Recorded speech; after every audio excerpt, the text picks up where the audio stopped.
Take me to the place in the middle of the sun.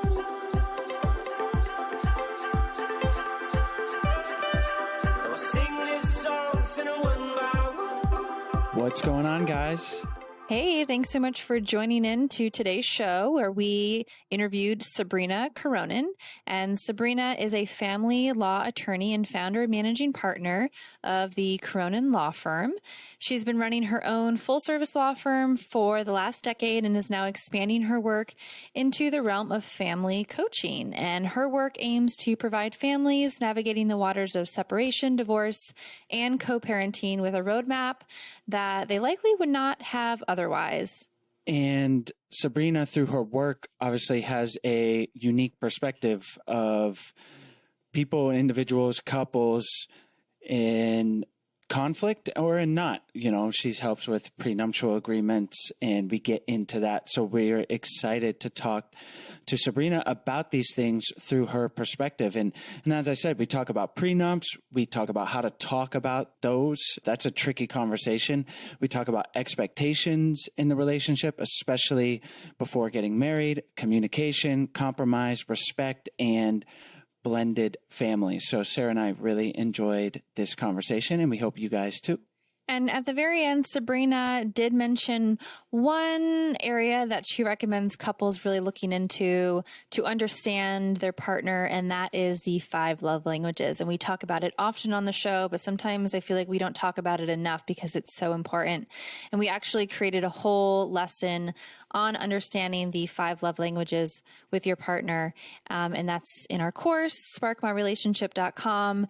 And you can access $100 off the course for our podcast listeners by going to sparkmyrelationship.com/unlock. And that's to get $100 off. So we hope you guys check it out, and we hope you guys enjoy today's episode. Before we jump into today's interview, we want to tell you about our online course, Spark My Relationship. Do you guys want to create more passion, improve your communication, and build a stronger, more intimate connection with your partner in less than 90 days? Yes, sign me up. Then you guys need to check out our online course, Spark My Relationship. It is an online course, like I mentioned, that we created with over 15 therapists and psychologists to bring you guys the strategies marriage therapists teach their clients. We talk about it on the show. Relationships take work. Sometimes they function pretty easily and you coast along, but we've found the reality is you have to do work sometimes and to make them better, or to change them so that they're more satisfying for both partners. And you've made it here. You've made it to listening to our show. So you guys probably already know that a little bit, but what you might not know are the specific tools and exercises that you need to create those lasting and positive improvements in your relationship. And like Chase said, change does not happen on its own. It takes hard work. And that's why we created the course. Spark My Relationship is designed to infuse your life and relationship with fresh passion, skills, and wisdom. And it's a self-paced journey that's perfect for turning up the heat, having some fun together, and revolutionizing your intimacy and communication. And just some tools and strategies that the course includes is how to eliminate unhelpful old habits, develop mindful awareness to help improve your stress management, learn healthy and successful communication tools, create a deeper and more intimate bond, and strengthen your couple microculture, which you will find out what that is in the future together. So for our listeners only, we're offering a special of $100 off the course. Visit sparkmyrelationship.com/unlock to unlock your discount. And there is a 30-day money-back guarantee, so there really is no reason to not give it a try. So go to sparkmyrelationship.com/unlock for $100 off.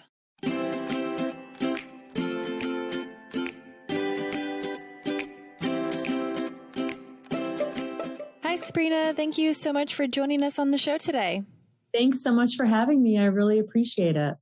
Sabrina, you are a family law attorney and someone that has a lot of firsthand experience dealing with families and couples at their worst, I'm sure, and hopefully sometimes at their best, and around all things marriage, divorce, blended families, communication. So you have a unique perspective as someone on the ground, so to speak, and seeing these things firsthand outside of typical therapy room. We often have therapists on the show. So we're excited to talk to you and dive in to get your perspective on these things and what couples should know when they prepare for marriage.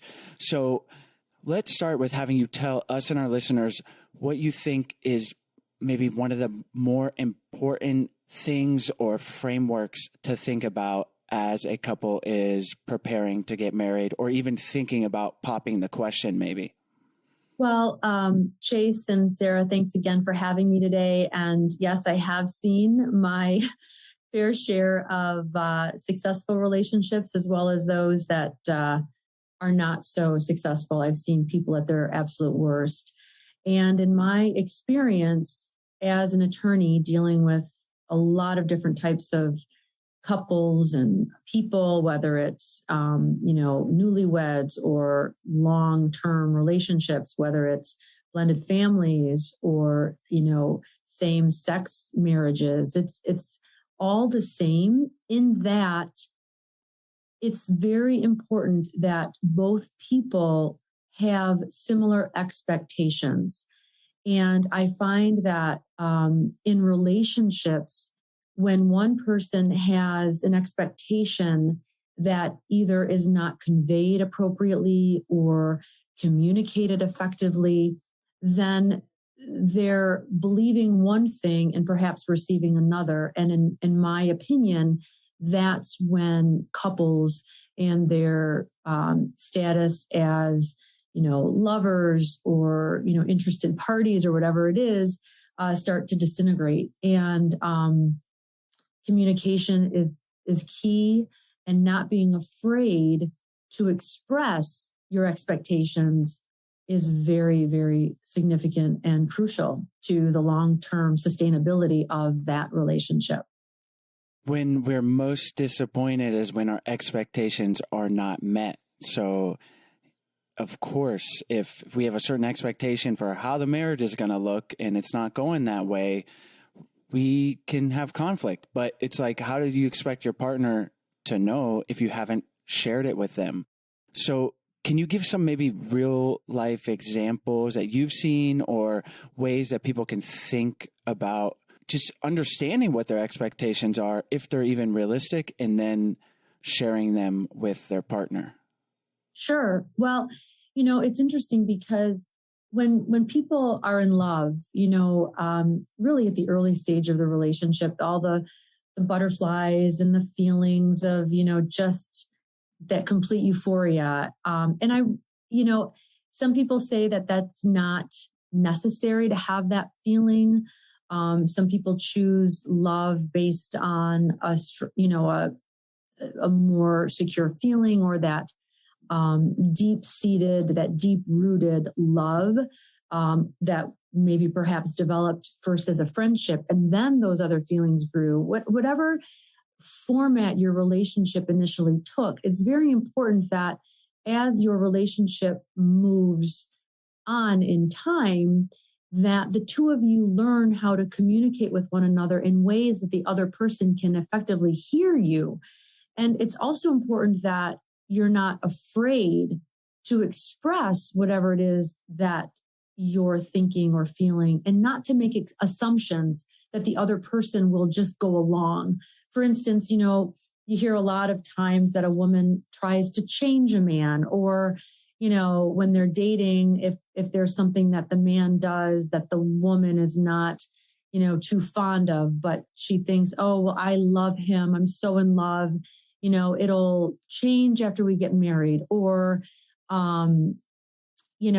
if one party wants to have children and the other one doesn't, or even something so simple as wanting a pet or not, or moving, or religious beliefs, whatever it is, it's very important to express your desires and not to assume that the other person will just kind of go along with the program once you get married. Because sometimes you're more entrenched in your either your beliefs or your feelings once you do get married, and you're less likely to compromise perhaps later because, hey, you put a ring on it and, you're just supposed to go along with the program. And so to answer your question more specifically, Chase, I think that it's very important when discussing the children aspect. One party definitely wants kids and the other one perhaps maybe not. It's very important to really set that expectation up front. And if typically it's the woman who wants the children and the man who sometimes not or goes along with it, or vice versa. But don't always assume that your wife is going to want children. You really have to talk about it. The next in line I see is, work and career and how active the two people are in their careers, or the expectation of, one of you staying home and not working or raising the children. Another one that I see a lot of is moving. Where are you going to live? Is it fair to expect the other party to leave his or her family, where they were raised, to move for work? So there are a lot of these types of conversations that really should be had prior to walking down that aisle, or whatever format you take to, formalize that bond of matrimony. Do you have a framework that you recommend to your clients on how to begin these conversations and what questions to ask? Sarah, I don't have a framework. It really depends on the actual person and the couple and where they're coming from in terms of the level of intimacy that they have with their partner. You'd be surprised. I see couples who say that they're not that, intimate in terms of their emotional maturity with the other person. Some people don't have these deep seated conversations or these in-depth discussions, whether it's about relationships or, religion or spirituality or career. Some people just aren't that deep. And sometimes it scares people to peel off those layers and to talk about things. So when people come to me asking me for advice, I kind of take them from where they are, and then we go from there. But it starts with, first of all, getting clarity on not only who you are, but what you need and what you want in your life. Because sometimes the needs and wants don't always mesh. And oftentimes people don't see themselves the way perhaps they're seen by their significant other. So it takes a lot of introspection in a way, and helping to work through their emotional maturity in a way. If people have to be open to this type of discussion. If they're not open, it just won't work. And if they're not open, then they need to express that to their significant other as well. And both people kind of have to be on the same page. You meet someone at the same level of emotional maturity you are at. And oftentimes in marriage, one person outgrows the other. And that's why we see a lot of divorces, because people nowadays are not invested to work through things together. And so they grow apart. And it's, again, it all goes back to being able to communicate what you expect your couple to do with you throughout that marriage. It's such a basic thing, but it's hard to do. And just to understand, where am I at? What are my expectations for myself and for my partner? And just objectively, and then measuring those and saying, well, are they realistic? And then sharing them with your partner. And like you said, a lot of people maybe don't even look at their own expectations, let alone share them. So if you're listening and you're scared to do it, or you don't know where to start, would you give that person any kind of advice, or maybe from the experiences that you've had with people divorcing, what happens when they're not sharing? Yeah, absolutely, Chase. It's important for that person to just kind of sit with him or herself and say, okay, um, first of all, do I love this person? And then do I like this person? And you also have to have a like and a love for yourself, because if you're not happy and content with who you are on the inside, well, then chances are that you are going to be disappointed with your partner sooner rather than later. And you should really look at your life and where you want to go, and get some clarity, like I said before, on really what you want. You know, there are so many changes in your 20s, you know, that people go through so many changes, you know, in your 20s and then in your 30s. I mean, a lot of times you're a different person in your 30s than in your 20s and 40s and 30s and 20s. I mean, there's so many changes. And that's why we see, you know, second and third and fourth marriages these days, because people aren't necessarily invested equally. So, you know, you want to ask yourself, is this someone that I can see myself building a life with? You know, is this person a good partner for me? Is this person open-minded? You know, is this person someone who, you know, will run away at the first sign of any kind of stress or adversity? I mean, you know, we all know life can be very, very hard, and there are so many challenges in life. And when you're young, sometimes you don't really kind of get it all. You're just so infatuated and in love, and, you know, you want that huge, you know, wedding or the, you know, wedding that you've been dreaming about your entire life, or, you know, you want to run away and elope, whatever it is. You know, people have their own, you know, dreams and desires in their head. And then sometimes it doesn't necessarily match up with the reality of their situation. And sometimes it's really hard to walk away from someone you love, especially if they don't meet your needs. You know, you could really be in love with someone and really truly love someone, but they might be making you feel a certain way that isn't necessarily good. And that feeling will only grow and grow and grow in time.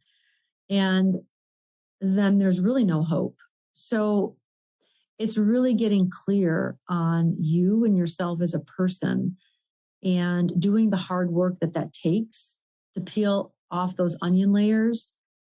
And then you'll be able to be that partner for the other person. And then you'll be able to discern whether that partner is right for you. So let's talk a little bit of logistics and legal matters. If someone is asking themselves all these questions, getting clear on their expectations, what they want, feeling good about that, and they're wanting to get married, either partner, and they're thinking about marriage, when should they start thinking about a prenuptial agreement? And can you talk a little bit about what those are and what they look like?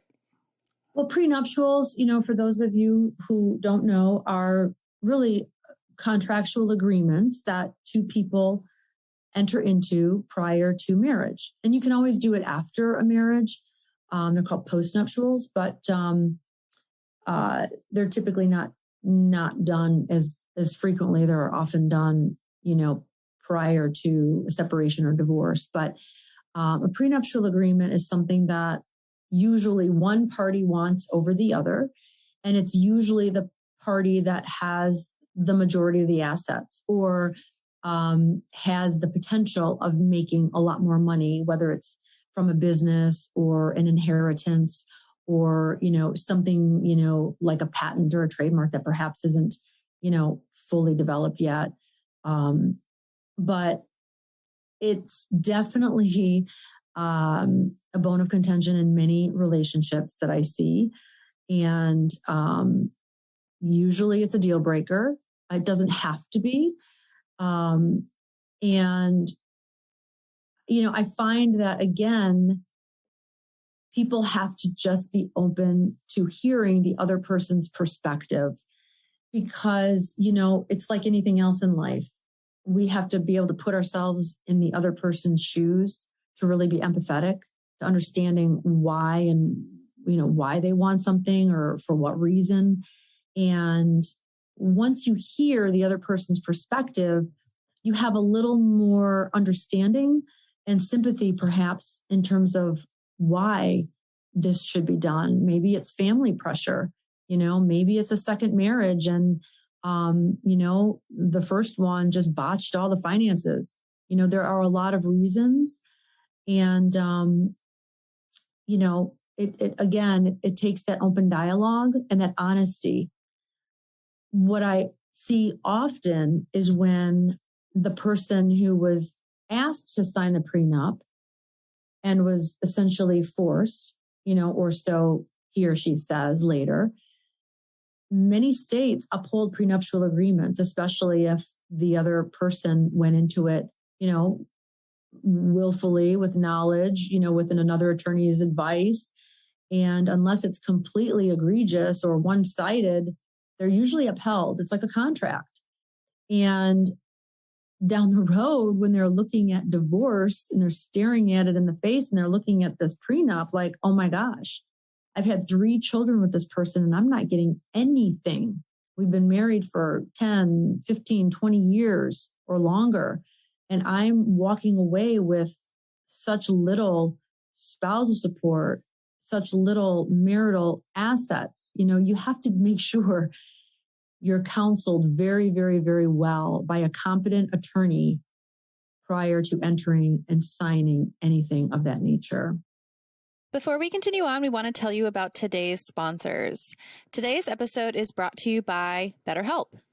After the year we had in 2020 and coming into 2021, it's definitely okay to talk about our mental health and happiness. Mm-hmm. It's one of the benefits, I think, of this whole time is that that's become a lot more of a focus. Yeah, of the conversation. And we're not meant to keep everything inside, and therapy helps.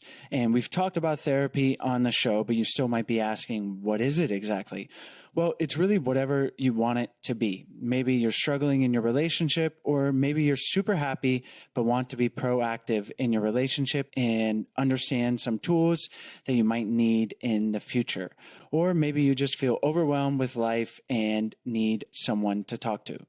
Whatever you need, don't be ashamed of normal human struggles and start feeling better today because you deserve to be happy. And now you don't have to worry about finding an in-person therapist near you to help. BetterHelp is customized online therapy that offers video, phone, and even live chat sessions with your therapist. So if you don't want to see anyone on camera, you don't have to.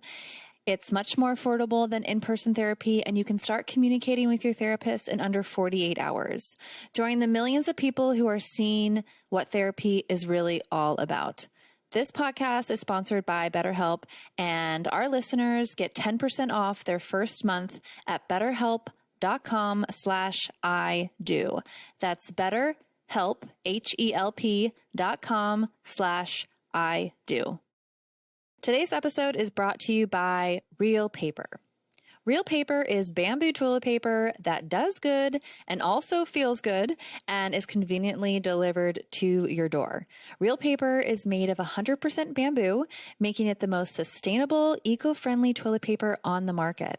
Plus, all of their shipping materials are biodegradable and they use plastic-free packaging. A lot of you know that Chase and I try to live a very eco-friendly lifestyle, from the cleaning products we use to composting our food to minimize waste. So when we heard about Real Paper wanting to sponsor our show, we were super thrilled to be working with a brand that we align with so well with our values. I am extremely picky when it comes to toilet paper. When I'm in Costa Rica, I will actually drive 5 hours to San Jose to get a specific brand of toilet paper. So when I heard about Real Paper and then actually felt how soft it was, I was so excited that I found a new brand that meets my standards and is also made sustainably. I didn't know this, but bamboo fibers actually make a much softer paper product than many recycled paper and wood fibers. And because of its very unique composition, bamboo is naturally designed for its strength. And another thing I love about the brand is that they give back. By purchasing Real Paper, you are supporting their mission to provide access to clean toilets to those in need around the world, and also give American households a way to reduce their carbon footprint. So go check out realpaper.com and use the coupon code ADVICE to receive 25% off your first subscription when you order at realpaper.com. Again, that's real, R-E-E-L, paper.com, and use the coupon code ADVICE for 25% off your first subscription. So I imagine when someone brings up, hey, I like to work on putting together a prenuptial agreement, my first reaction would be like, well, are you planning on leaving? Mm-hmm. I thought we're getting married. And I know that's not the case, but it's kind of a weird thing, right? It's like, hey, here's a legal document, like in case we split up, but I want to be with you for the rest of my life, but just in case. So how would you talk to someone about those seemingly opposite things? Yeah, Chase and Sarah, that's a tough one because so many people come to me with that exact question. You know, this is supposed to be for better, for worse, you know, till death do us part. And here I'm getting presented this prenup and he's supposed to love me. Or she's supposed to love me. You know, now we actually see a lot more women coming to the table with more of the financial stability, and whether it's family money or, you know, her own income or just, you know, a lot of hard work, with the assets they have, they bring to the table and they ask the spouse, you know, to sign a prenup. And it's challenging because from a legal perspective, you know, we often, in business, let's just say, you know, when you come together as partners in a business, you have a partnership agreement. You set forth the expectations right off the bat, whether it's an LLC entity or a corporation or an S corporation. You have bylaws, you have, you know, articles, you have, you know, the operating agreements and the materials to guide the members or the, you know, board of directors or whatever it is in that corporation throughout the life of that entity. So I often explain it to people in this predicament that, you know, this is a very clear way of setting forth expectations in a marriage. And if the prenup sets forth, you know, okay, that if we buy this together, then it's considered marital property. But if I buy this with my own hard-earned money, then it's mine, even after the marriage or throughout the divorce. If we have one child or two children or three, this is what I'm entitled to if we split. If, you know, one spouse is caught cheating, then it's X amount added onto it. I mean, I've seen and I've written very clearly set forth parameters, if you will, in terms of how that marriage is going to be looking. And if a divorce will be impending, then these are the rules that will be followed, you know, throughout the divorce if A, B, and C occur. It can be pretty powerful. It can also be pretty, you know, stymieing. And, you know, the last thing we want is to create that void or that, you know, schism or whatever it is in the couple. But oftentimes I find that it helps couples come together better because expectations, once again, are clearly set forth. The problem that I see is when, and typically it's the woman because she's the one typically that comes to the table with less financial backing, if you will. It's the woman who is more starry-eyed and more romanticizing of their relationship and thinks, oh my gosh, I'm just going to sign it There's no way we'll ever get divorced. He loves me so much and I love him so much and we're just going to always be together. Well, that's when trouble starts brewing because it's not a realistic or pragmatic approach really to any kind of relationship, whether you have a prenup or not. So it's really getting real. It's really getting in the nitty gritty and it's really getting in the weeds. And sometimes that helps couples sort through things. I recently, right before the holidays, handled a very high profile prenuptial agreement. And the two parties were not even communicating about it. And I thought that was very odd because, I mean, it's one thing to leave it to the attorneys to discuss, which they did, but I saw some red flags and I hope I'm not right. But when they can't even discuss between themselves the issues that they're digging their heels in with their own lawyers, and of course the lawyer is blaming, the client, and then the client is blaming the lawyer. I mean, that's never good. So it's important, very, very important to be as honest and open as possible when communicating. When you're having those conversations with your clients and you're planning the prenups, can you talk a little bit about respecting the other person and compromising so that it's less intense or less making the other person feel like they are not valued? Sarah, that's compromise is the number one. In addition to effective communication, I would say compromise is among the top 2 or 3 qualities or characteristics that you really need to do and uphold and follow.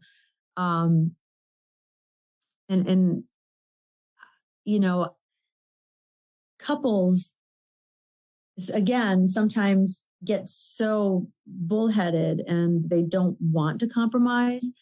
But if your spouse to be is asking you to sign a prenup and you really, really don't, and it goes against every fiber of your being, and whether it's religiously or moralistically or on whatever tenet that you believe, this is not something that you ever would want to do. It goes against everything you stand for and believe in. Then you really need to express that to your spouse. And then you need to set forth clearly why. Why are you not willing to sign it? And if your spouse to be cannot see your side of things, well, then that's a red flag that perhaps you two shouldn't even be getting married. Because if one party feels so strongly about something, then that other party should honor that. Now, obviously, marriage and relationships it's all about compromise. And usually when one party doesn't feel so passionately about something, then that's the party that usually compromises. But if one party is constantly doing all the compromising, well, then that's not a healthy or, effective way to live. Because then you're going to just over time get resentful. And that resentment will turn to bitterness and hatred and anger and animosity and all those other emotions thrown in there. And once again, who wants that? So if it's something that you feel really strongly about, and if your spouse to be is not honoring that and is forcing you to sign a prenup, well, then perhaps you just need to walk away. Prenup is important legally, and it's kind of like a filter to bring these things to the surface if you're paying attention. Right. And, I hear a lot of times too that, did you ask your spouse this? Or even in divorces, I am just sometimes shocked at the lack of communication that the two parties have done throughout their marriage. I tend to be pretty open and I make myself very vulnerable. And I think people are afraid of that. They're afraid of that vulnerability because they don't want to get hurt. Well, it's only in opening yourself up with all of that vulnerability and emotion, can you really have that deep and everlasting love? It's not about the surfacey like stuff, I mean, it's the deeper stuff is really where you want to get to. And, I often say that, and I've heard this said before, when couples have disagreements or, when there's a major rift in their relationship, you become so much stronger when you work through those problems or those stresses or those issues. And the prenup is probably the tip of the iceberg with that. And if you can work through that on whichever way you end up, whether you have it signed or whether you don't, whatever you do, when you come together and you bond through that adversity, it's like your skin having been ripped open. When it scars over, that skin with the scar is so much stronger than that original skin to begin with. And that's the building of a beautiful relationship. Can you talk a little bit about blended families and what couples should be talking about or discussing prior to getting married if they've already been married and have children from that previous relationship?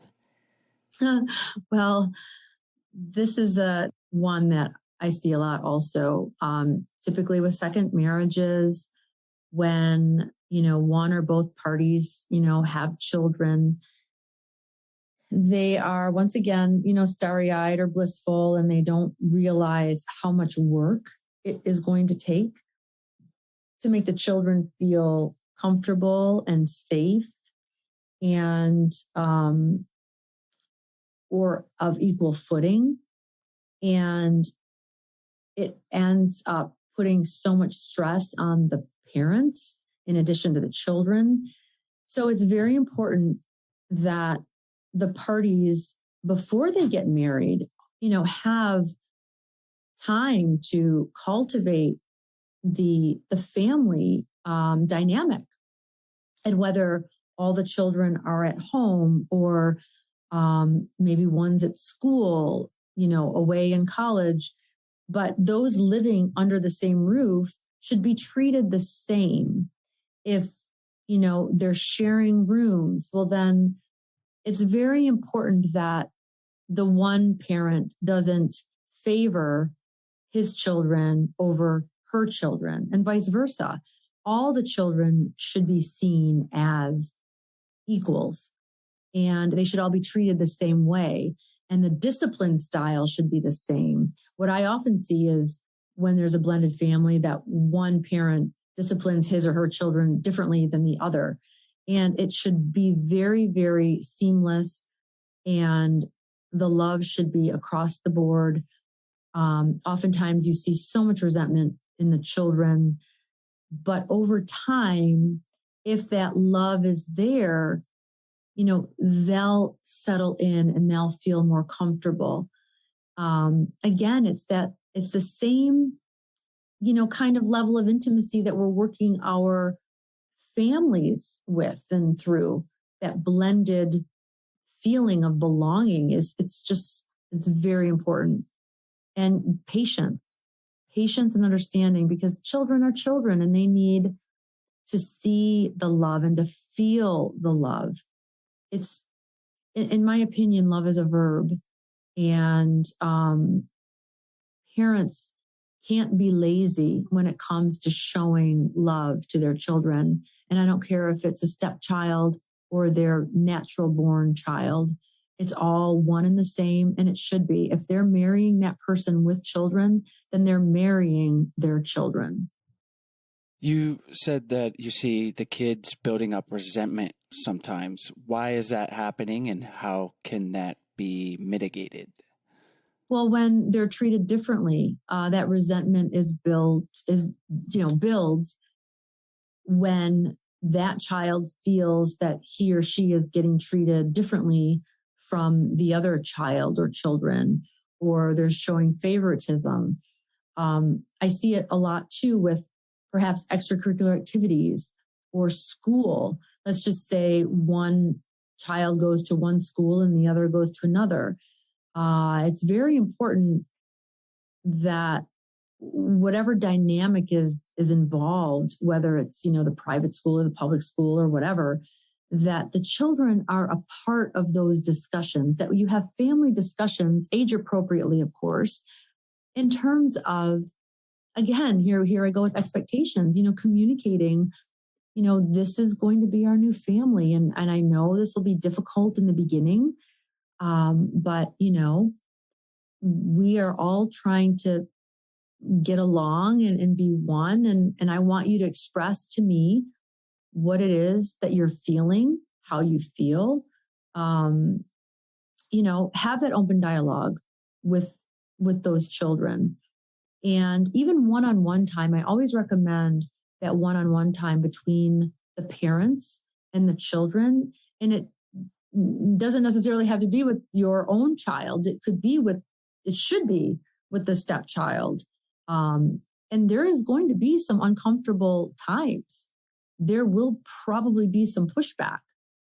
And I also see a lot where one parent who has children may have been alone for a long time with those children. So those children are used to having that parent all to themselves. And then once that parent gets involved with another person, well, then those children are resentful of that other parent for taking all their time away from their parent, their mom or dad or what have you. And so they built up a ton of resentment against the step parent. And so that has to be worked through. The younger the children are, the easier those transitions are. There are so many studies on that. And the older the children are, like in high school, it's a lot harder. That transition time is harder. So, because it's like people, right? You're set in your ways, you have your own room. Why am I moving? I don't want a dog, or I do want a dog. There's a lot of things that can come into play if one of the children has a lot of allergies and,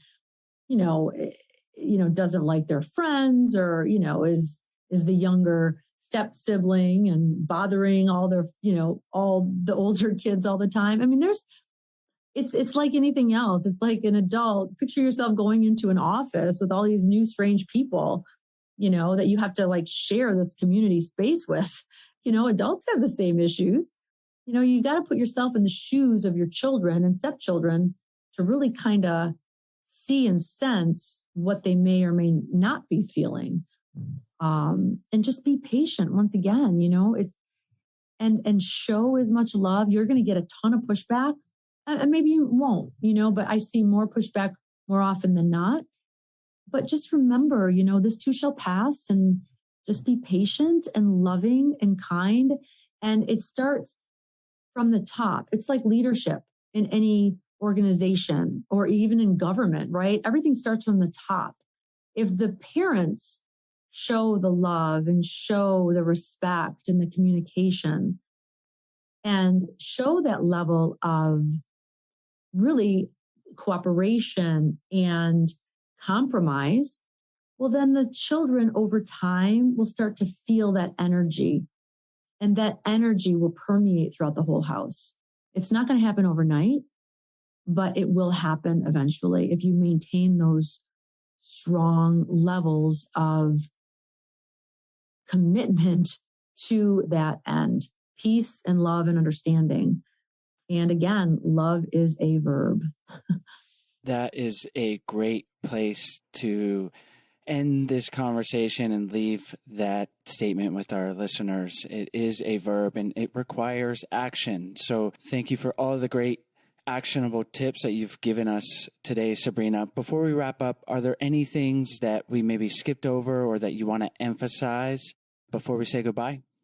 Well, one of the things that I would like to just mention to your listeners, I know some of them are preparing for marriage. And again, I think it's important to discuss with your, soon to be spouse or your significant other, how does he or she feel loved?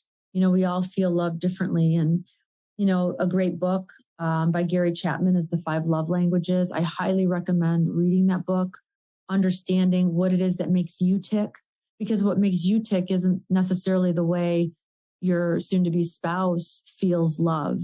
And there's so many types of, there's 5 love languages. There's the words of affirmation, quality time, giving and receiving gifts, acts of service, and physical touch. And the way you give gifts, or the way you give or show your love, is really how it really shows how you like to receive it. But that might not be how your soon-to-be spouse feels love. So, just be kind of mindful of that, and just be open and as honest as you possibly can be.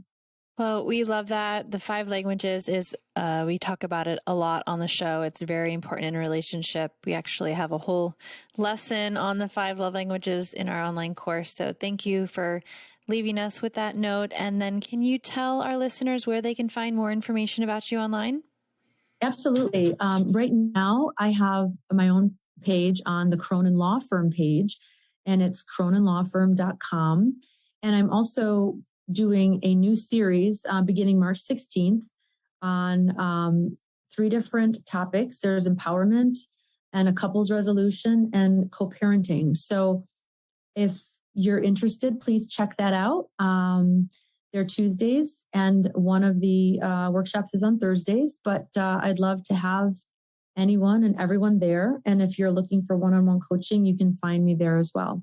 Wonderful. We'll have the links to your website and that series on the show notes and in the podcast description. And thank you so much again for joining us on the show. Thank you both so much. I wish you all the best. Thanks so much for tuning in to today's show, guys. As always, the links will be in the podcast description as well as on the show notes on our website at idopodcast.com. And while you're on our website, we hope you guys check out our free 14-day Happy Couple Challenge. It's a challenge where we send you a daily email for 14 days with easy, doable challenges to help strengthen and improve your relationship. And it's honestly just a whole lot of fun to do with your partner. It's something new, and we think you guys will really enjoy it. So check it out. And while you're on the website, there are tons of free resources, as well as more information about our online course, Spark My Relationship, where our listeners can get $100 off. So check that out. You can go directly to the course website at sparkmyrelationship.com/unlock, and that's where you can get the $100 off. So thank you guys for tuning in, and we'll see you next week.